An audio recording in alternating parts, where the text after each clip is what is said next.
question, should the Browns trade Greg Newsome? Well, with the salary cap coming out, and again, the salary cap is up to $255.4 million. It's a $30 million increase. It's an unprecedented increase.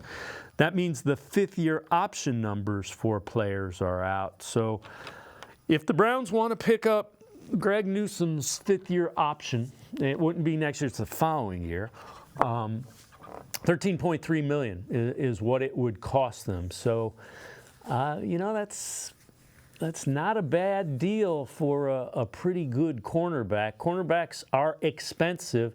You see up at the top of this list, Alex Leatherwood was taken 17th overall.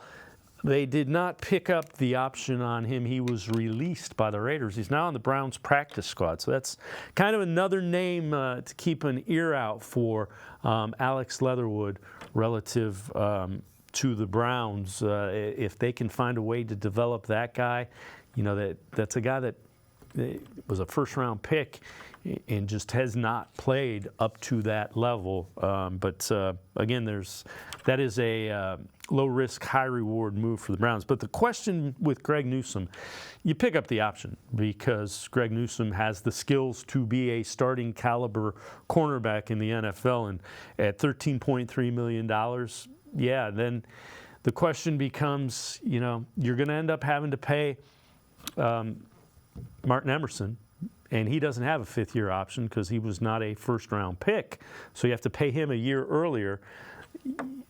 My guess is Martin Emerson is that outside corner, that number one type corner. The question is, can you afford to pay? You still have Ward on his contract. You probably can't afford to pay all three of them.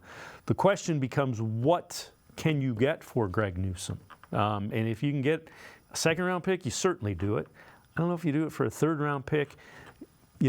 Andrew Berry has gotten pretty good with trading and making trades. Is there an offensive player that intrigues a team enough to trade a player for player? Not very common in the NFL, but things seem to be changing relative to the dynamic for trades in the NFL. Either way, you drafted a good player in Greg Newsome. You certainly pick up the fifth-year option, and then from there, you kind of figure out how that secondary pieces together. Those are good problems to have. You have too many good cornerbacks, every GM and every head coach will take that problem. It'll play out, but I would certainly expect the Browns to pick up Greg Newsome's fifth-year option at 13.3, and then they figure out how that roster goes together after that point.